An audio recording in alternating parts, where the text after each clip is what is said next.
Feche os olhos. Agora, imagine uma noite de verão no interior do Brasil. O calor ainda suspenso no ar. Uma lua que mal aparece entre as nuvens. E um som. Não um som único. Uma camada. Uma textura sonora que sobe do chão. Das folhas secas, das frestas nas pedras, das raízes expostas, das paredes de barro de casas antigas. Cri, cri, cri. Você já ouviu esse som tantas vezes que provavelmente não o escuta mais de verdade. Ele é o papel de parede sonoro das noites brasileiras, onipresente, constante, tão familiar que se tornou invisível para a nossa atenção consciente. Mas preste atenção agora. Realmente preste atenção. Cada cri que você ouve é produzido por um instrumento musical minúsculo. Não uma garganta, não um aparelho vocal como o nosso, mas asas. Asas que se friccionam com uma precisão mecânica tão refinada que levou 300 milhões de anos de evolução para chegar onde está. Cada chamado é uma mensagem. Uma declaração de presença, de vitalidade, de desejo. Uma convocação enviada a dezenas de metros de distância, em frequências calibradas com precisão que nenhum engenheiro de som humano teria conseguido desenhar do zero. E há mais. A temperatura do ar desta noite está influenciando exatamente quantas vezes por segundo essas asas se movem. Com uma fórmula simples, você consegue estimar a temperatura do ambiente contando os chamados de um grilo em 15 segundos. Um inseto que é também um termômetro. Existem mais de 6.000 espécies de grilos descritas no mundo. No Brasil, são centenas de espécies distribuídas da Amazônia ao Pampa Gaúcho, do litoral à Chapada Sertaneja. Cada uma com seu próprio ritmo, sua própria frequência, sua própria mensagem para a noite. E quase nenhuma delas recebe a atenção que merece. Este episódio é sobre o músico invisível que povoa nossas noites. Sobre como ele faz música com o próprio corpo, o que essa música significa, como ele vive, como ele percebe o mundo, e por que vale a pena, de uma vez por todas, parar e realmente ouvi-lo. 320 milhões de anos atrás, quando os primeiros dinossauros ainda estavam a quase 100 milhões de anos no futuro, quando os continentes ainda não haviam se separado, quando o que hoje chamamos de Brasil fazia parte de uma massa de terra chamada Gondwana, um inseto notavelmente parecido com um grilo já habitava as florestas carboníferas da Terra. Pense no que isso significa. Os grilos existem antes das flores, antes dos pássaros, antes dos mamíferos, antes de praticamente tudo que reconhecemos como o mundo natural moderno. Eles sobreviveram à extinção em massa do Permiano, o maior evento de extinção da história da vida na Terra, que eliminou 96% de todas as espécies marinhas e 70% das espécies terrestres. Sobreviveram ao impacto que dizimou os dinossauros há 66 milhões de anos. Sobreviveram a glaciações, a erupções vulcânicas que alteraram o clima global por décadas, a todas as transformações que tornaram a Terra no planeta que conhecemos hoje. Os grilos pertencem à ordem Orthoptera, o mesmo grande grupo dos gafanhotos e esperanças, e à família Grylidae. É uma família extraordinariamente diversa, com mais de 6.000 espécies formalmente descritas pela ciência, distribuídas em todos os continentes habitáveis do planeta. Da floresta amazônica ao deserto do Saara, das tundras subárticas às ilhas do Pacífico, dos sistemas de cavernas mais profundas aos campos abertos mais expostos. O que torna os grilos tão bem-sucedidos como grupo é uma combinação de características que os torna ao mesmo tempo resistentes e versáteis. Primeiro, o regime alimentar. A maioria das espécies de grilo é onívora oportunista. Eles comem matéria vegetal em decomposição, fungos, outros insetos menores, carniça, restos orgânicos de qualquer tipo. Quando as circunstâncias exigem, outros grilos. Esse oportunismo alimentar é uma vantagem enorme em ambientes em mudança, onde a disponibilidade de alimentos é imprevisível e variável. Segundo, a reprodução eficiente. Fêmeas de grilo podem armazenar esperma de múltiplos machos em estruturas especializadas chamadas espermatecas, fertilizando os ovos ao longo de semanas ou meses. Uma única cópula bem-sucedida pode garantir reprodução contínua por um período extenso. Em condições favoráveis, uma fêmea pode depositar várias centenas de ovos durante sua vida adulta, cada um cuidadosamente inserido no solo ou em material vegetal através do ovipositor. A estrutura alongada e pontuda visível na extremidade do abdômen das fêmeas adultas, que muita gente confunde com um ferrão. Para o registro, grilos não picam e não ferroam. O ovipositor é exclusivamente um instrumento de postura de ovos. Terceiro, e talvez o mais fascinante, a plasticidade comportamental. Grilos são capazes de modificar seu comportamento em resposta a mudanças no ambiente de formas surpreendentemente sofisticadas para animais com sistemas nervosos tão compactos. Pesquisas publicadas nas últimas 2 décadas documentam grilos alterando o comportamento reprodutivo em resposta à presença de parasitas, modificando padrões de canto em função da densidade populacional, e ajustando estratégias de forrageamento baseados em experiências anteriores. O registro fóssil dos grilos é notavelmente rico. Espécimes preservados em âmbar, resina de árvores que fossilizou ao longo de milhões de anos, mostram grilos com morfologia quase idêntica à dos grilos modernos. Um espécime famoso descoberto em âmbar birmanês, com 99 milhões de anos, preserva em detalhe extraordinário as mesmas estruturas alares de produção de som que os grilos utilizam hoje. 99 milhões de anos. A mesma solução técnica. O mesmo instrumento. Isso não é acaso. É o resultado de um processo que os biólogos evolutivos chamam de estase evolutiva, quando uma estrutura ou comportamento é tão bem otimizada para sua função que qualquer modificação representa uma desvantagem. O design do grilo cantor funcionou tão bem que a seleção natural, ao longo de eras geológicas, simplesmente não encontrou motivo para alterá-lo de forma substancial. No Brasil, a diversidade de grilos acompanha a megadiversidade do país.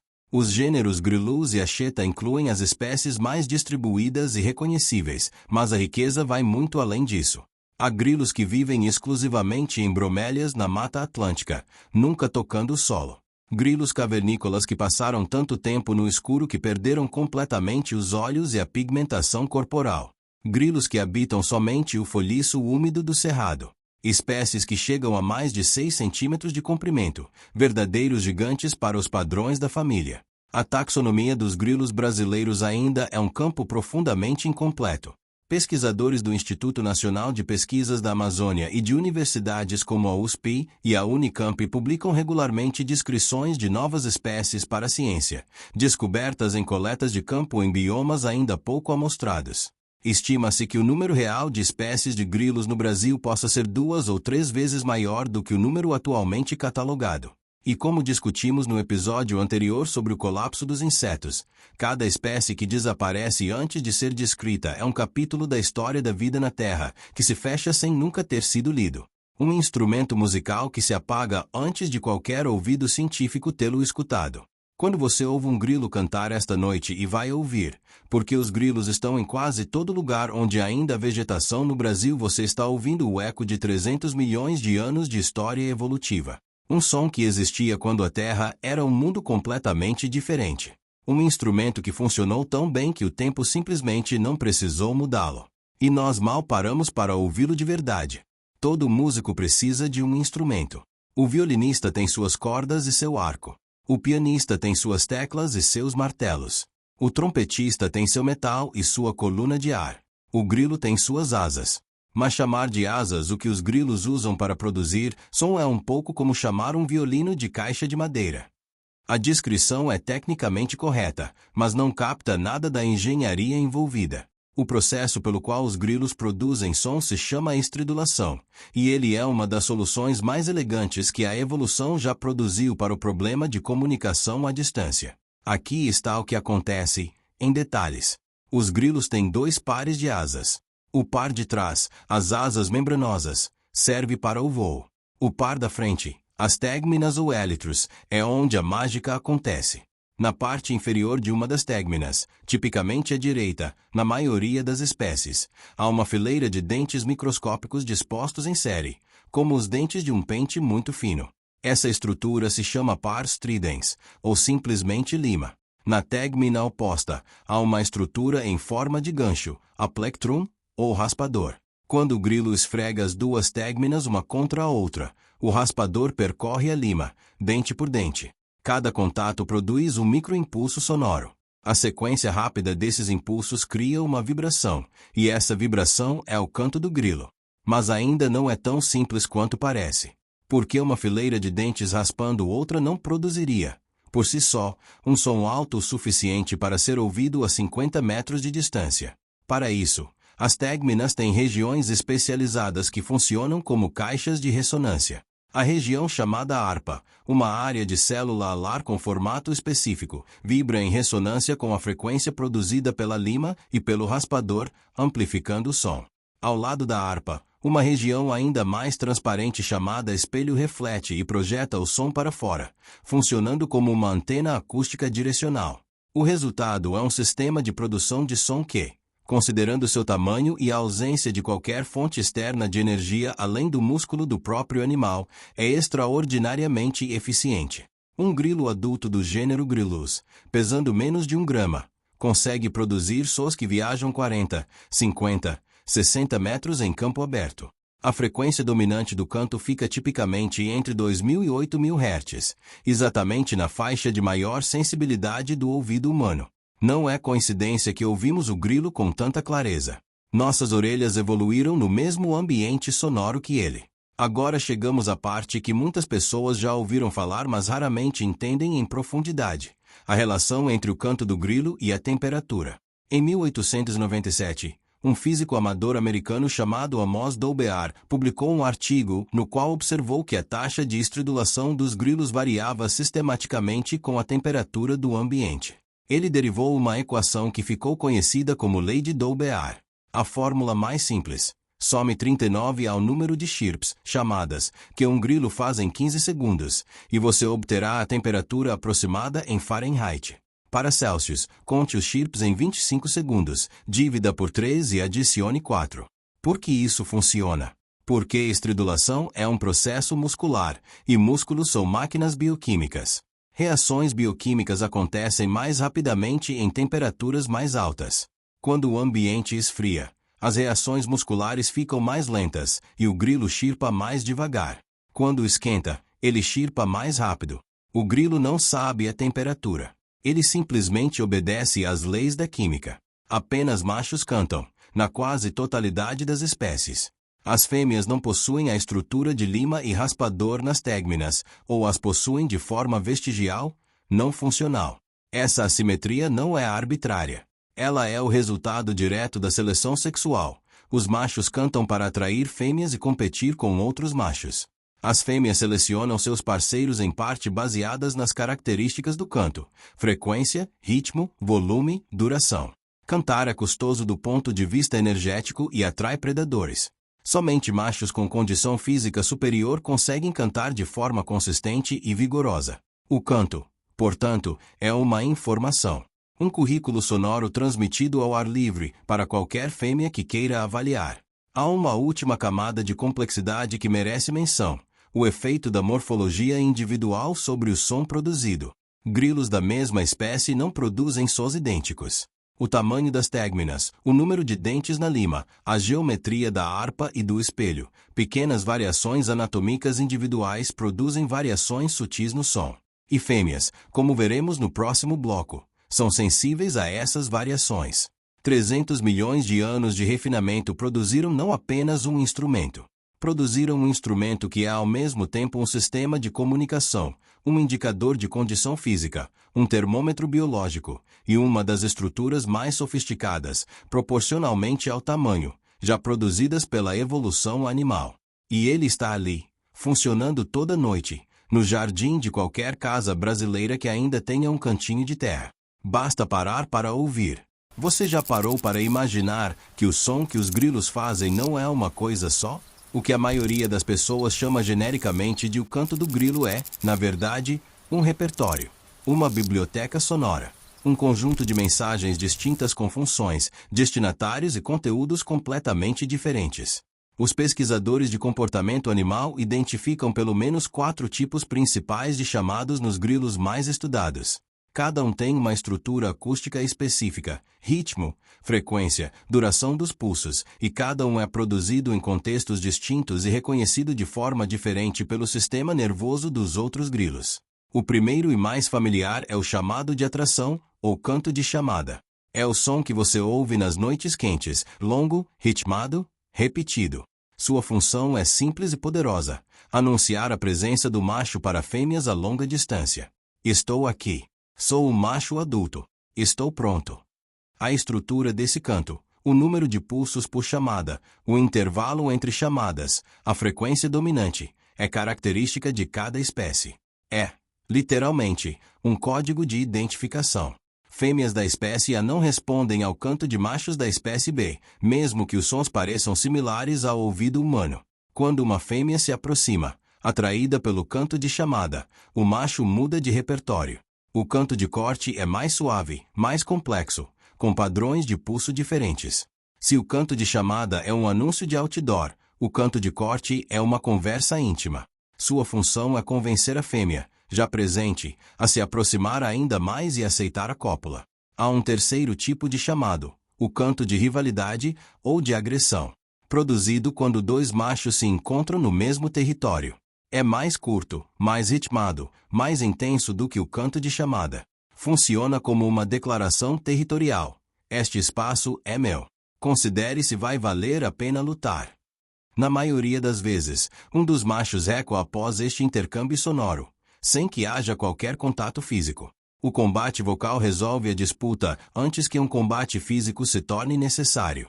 E há um quarto tipo, menos estudado mas documentado em várias espécies, o chamado pós-cópula. Produzido logo após a cópula bem-sucedida, possivelmente com função de inibir a receptividade da fêmea a outros machos nas horas seguintes. Mas voltemos para o que acontece entre o canto de chamada e a fêmea que o ouve. O comportamento de localizar e aproximar-se de uma fonte sonora se chama fonctotaxia, do grego, movimento em direção ao som. E a fonctotaxia das fêmeas de grilo é um dos sistemas sensoriais mais elegantes e bem estudados de toda a entomologia. A fêmea não possui um GPS. Ela não vê a distância até a fonte sonora. Ela tem dois tímpanos, os órgãos auditivos que detalharemos no bloco sobre sentidos, e ela usa a diferença entre o volume percebido pelo tímpano esquerdo e o volume percebido pelo tímpano direito para determinar a direção do som. Quando o som está vindo da esquerda, o tímpano esquerdo recebe mais energia. A fêmea vira levemente para a esquerda. Dá um passo. Reavalia. Corrige. Dá outro passo. É um processo de triangulação contínua, passo a passo, que leva a fêmea até o macho com uma precisão surpreendente, mesmo em ambientes complexos com obstáculos, reflexos sonoros e múltiplas fontes de som competindo. Pesquisas clássicas do século XX, realizadas pela bióloga alemã Dagmar von Alversen e por outros pioneiros da etologia acústica de insetos, demonstraram que fêmeas de grilo são capazes de discriminar entre diferentes padrões de pulso com resolução temporal de milissegundos. Elas não escutam apenas se há um som. Elas analisam a estrutura interna desse som com uma sofisticação que, para um animal com um cérebro do tamanho de um grão de arroz, é extraordinária. Essa capacidade discriminatória tem uma razão evolutiva direta. Ela serve como barreira de isolamento reprodutivo entre espécies próximas. Em muitas regiões do Brasil, múltiplas espécies de grilos coexistem no mesmo ambiente, cantando simultaneamente na mesma noite.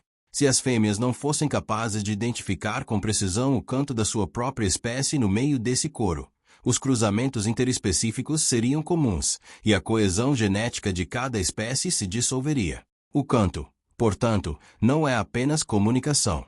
É identidade. É fronteira. É o que mantém cada espécie separada e coesa no tempo evolutivo. Há um conceito da biologia evolutiva que se aplica perfeitamente aqui. Sinalização honesta. Um sinal honesto é aquele que não pode ser facilmente falsificado, porque sua produção é cara. Cantar é metabolicamente custoso para o grilo. Cantar por horas em uma noite quente consome energia, desidrata e atrai predadores, especialmente pássaros noturnos, morcegos e moscas parasitas do gênero Ormia. Somente machos em boa condição física conseguem cantar de forma consistente e vigorosa. Quando uma fêmea avalia a qualidade do canto, duração, intensidade, regularidade de pulso, ela está avaliando indiretamente a qualidade genética do macho. O canto do grilo, que parece tão simples e tão repetitivo, carrega informação, carrega história, carrega identidade. Na próxima vez que uma noite de grilo soar monótona, lembre-se, você está ouvindo conversas, declarações, julgamentos, disputas, seduções, uma vida social completa, transmitida em frequências que você aprendeu a não ouvir. Todo cantor teve um primeiro dia. E o primeiro dia de um grilo é radicalmente diferente de qualquer coisa que lembramos do nosso próprio início. A história começa no solo. Uma fêmea adulta, já acasalada, caminha lentamente pela superfície da terra. De tempos em tempos, ela para, abaixa o abdômen e insere o ovipositor no solo com um movimento preciso de perfuração. Em seguida, deposita um único ovo, branco, oblongo, com cerca de 3 a 4 milímetros de comprimento, no interior do substrato, em uma profundidade de 1 a 2 centímetros. Ela repete esse processo dezenas de vezes por dia, ao longo de semanas. Uma fêmea de Gryllus assimilis, a espécie mais comum no Brasil, pode depositar entre 300 e 600 ovos durante sua vida adulta, dependendo das condições de temperatura, umidade e disponibilidade de alimento. Cada ovo é deixado sozinho, sem qualquer cuidado parental posterior. Não há ninho, não há guarda, não há provisão de alimento. O ovo está por conta própria. Dependendo da espécie e das condições climáticas, os ovos eclodem em 2 a 8 semanas. O que emerge não é um grilo em miniatura, é uma ninfa. Uma criatura que lembra vagamente o adulto que um dia será, mas que falta asas, falta coloração definitiva, falta os órgãos reprodutores maduros. Os grilos pertencem a um grupo de insetos que realizam o que os entomologistas chamam de metamorfose incompleta, ou hemimetabolia. Ao contrário das borboletas e das abelhas, que passam por uma transformação radical dentro de uma pupa, emergindo completamente diferentes, os grilos crescem de forma gradual, através de uma série de mudas chamadas instares. Cada vez que a ninfa cresce até o limite do que seu exoesqueleto rígido permite, ela para de comer por um período, o exoesqueleto se abre ao longo de uma linha de fraqueza no tórax, e a ninfa emerge, maior, com estruturas ligeiramente mais desenvolvidas. Ela fica absolutamente imóvel por horas, enquanto o novo exoesqueleto endurece. Durante esse período de vulnerabilidade máxima, ela é presa fácil para qualquer predador. A maioria das espécies de grilos passa por 6 a 8 instares antes de atingir o estágio adulto. Cada instar dura tipicamente de 1 a 3 semanas.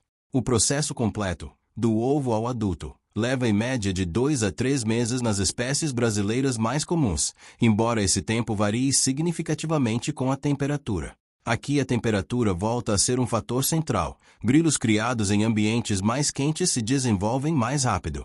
Espécies tropicais brasileiras, em geral, completam seu ciclo mais rapidamente do que espécies de regiões temperadas.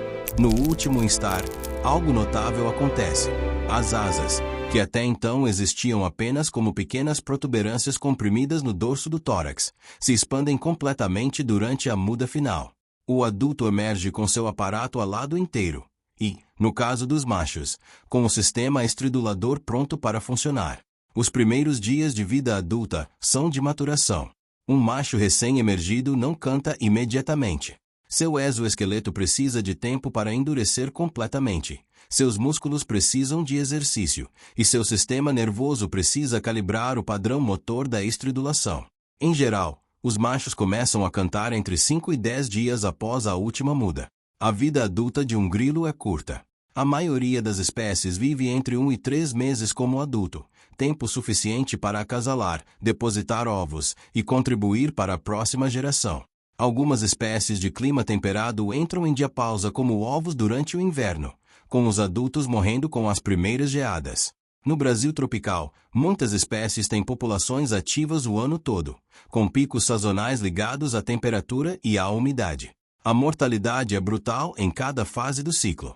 Estima-se que, de 100 ovos depositados por uma fêmea, talvez 2 ou 3 cheguem à fase adulta e se reproduzam com sucesso. Fungos atacam os ovos no solo. Parasitas se instalam nas ninfas. Predadores variam desde formigas e aranhas, que caçam as ninfas, até pássaros, lagartos e morcegos que predam os adultos. Mas há uma ameaça às ninfas de grilo que merece atenção especial: os parasitoides. Moscas do gênero Ormia ocracea, mencionadas brevemente no bloco anterior, são atraídas pelo canto dos grilos machos e depositam larvas sobre ou próximas ao macho. As larvas penetram no corpo do grilo, se alimentam do tecido muscular e gorduroso por 2 a 3 dias e emergem matando o hospedeiro. O grilo, em outros termos, é comido vivo de dentro para fora, enquanto ainda canta. Essa pressão de predação pelas moscas hormiga criou uma das histórias evolutivas mais fascinantes do mundo dos grilos. Em Kauai, no Havaí, onde a hormiga foi introduzida acidentalmente, pesquisadores documentaram o surgimento rápido, em apenas 20 gerações, de machos com asas modificadas incapazes de produzir som.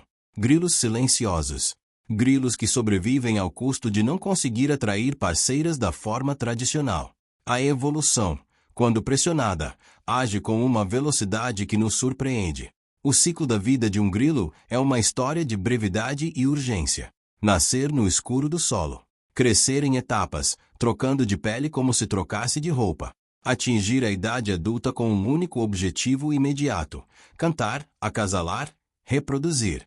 E então, com o frio ou com o fim da estação, silenciar. Mas os ovos permanecem. E na próxima estação, o canto recomeça. Imagine que você pudesse ouvir com as pernas. Para um grilo, isso não é metáfora. É anatomia. Os órgãos auditivos dos grilos, os tímpanos, não ficam na cabeça. Eles ficam nas tíbias das pernas dianteiras.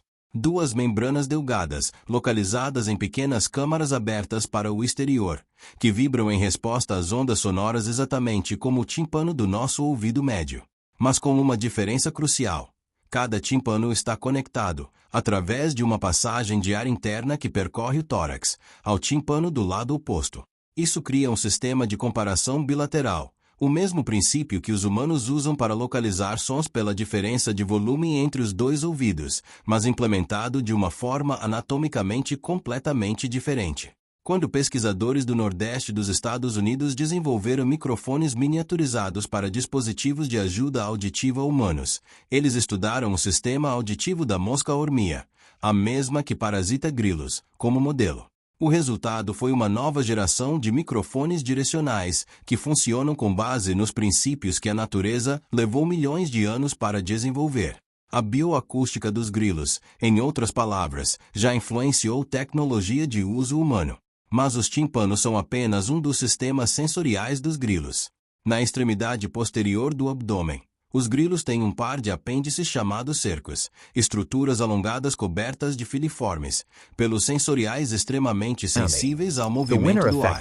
Esses pelos detectam perturbações do fluxo de ar com uma sensibilidade que beira o inverossímil.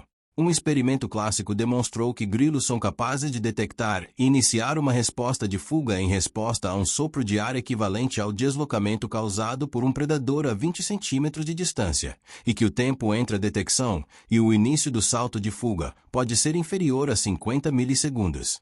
Para referência, o piscar de olho humano mais rápido leva cerca de 100 milissegundos. Além dos cercos e dos tímpanos, os grilos percebem o mundo através das antenas, órgãos de quimiorrecepção e tactição, cobertos de receptores que detectam moléculas químicas no ar e por contato. Com as antenas, o grilo lê odores, reconhece outros indivíduos, detecta feromônios e navega por ambientes complexos no escuro. Os olhos compostos dos grilos proporcionam visão em amplo campo, mas com resolução espacial limitada. Grilos não enxergam detalhes finos à distância, mas detectam movimento com eficiência. 3 olhos simples adicionais, os ocelos, detectam intensidade luminosa e auxiliam na orientação em relação à luz. O comportamento territorial e de combate dos grilos macho é um dos mais estudados em entomologia comportamental. Quando 2 machos se encontram no mesmo território, a sequência típica começa com o intercâmbio de cantos de rivalidade. Se nenhum recua, pode haver toque com as antenas, uma avaliação tátil do adversário. Se ainda assim o conflito persiste, vem o combate físico. Machos de grilo lutam com as mandíbulas, tentando agarrar as antenas do oponente, e com as pernas dianteiras, tentando derrubar o rival. O combate raramente causa lesões graves. Um dos combatentes normalmente recua quando percebe que está em desvantagem.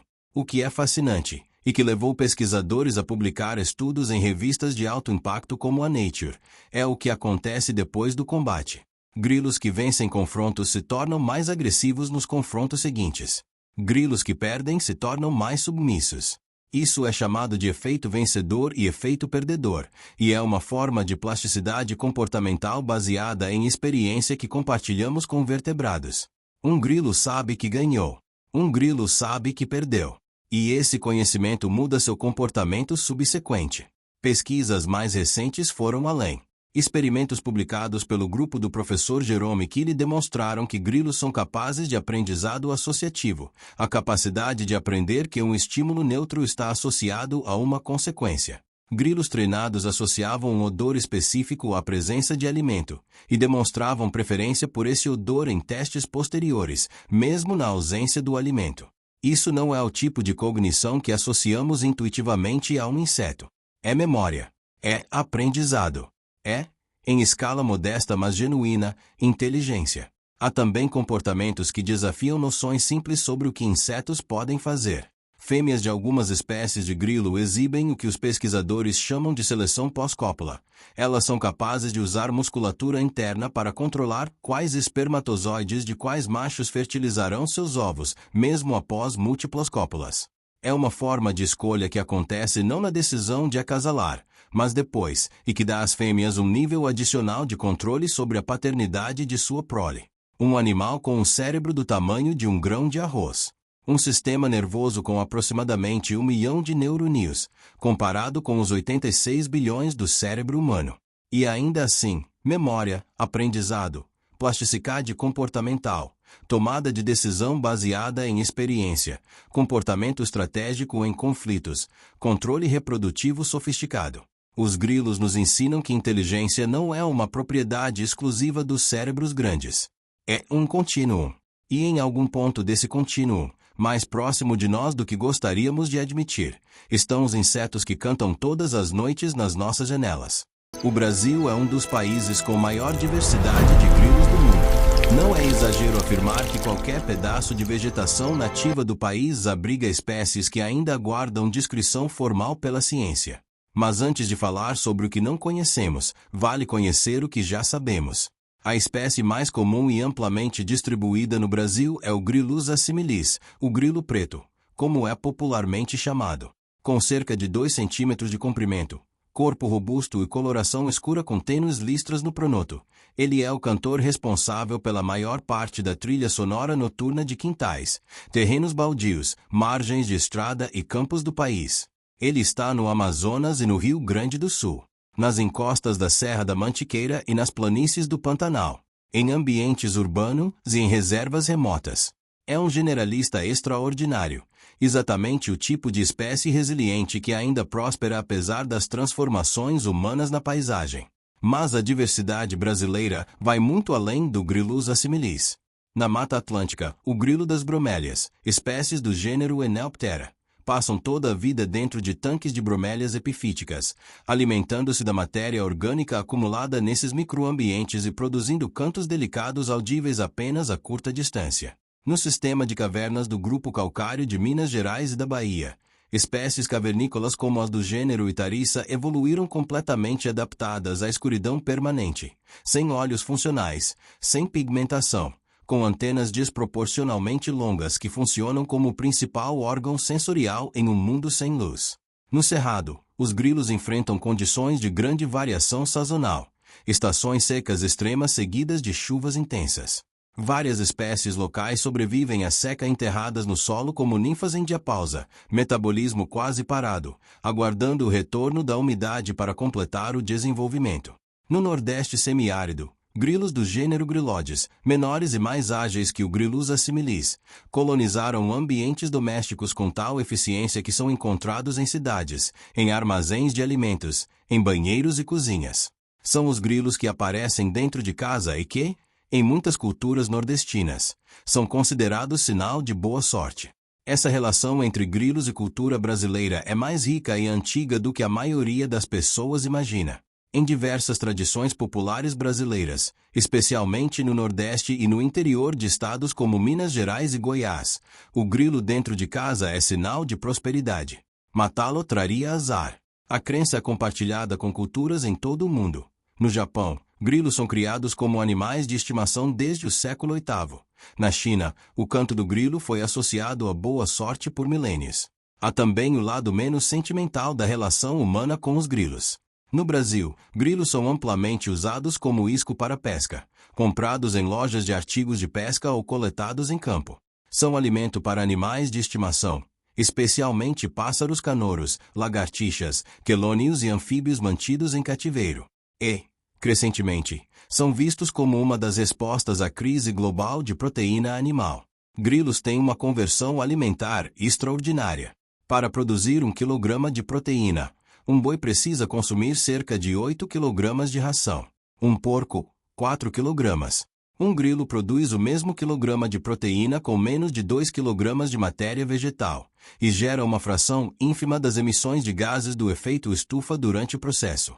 A proteína do grilo tem qualidade nutricional comparável à da carne vermelha, com todos os aminoácidos essenciais, além de gorduras insaturadas benéficas, vitaminas do complexo B, ferro e cálcio.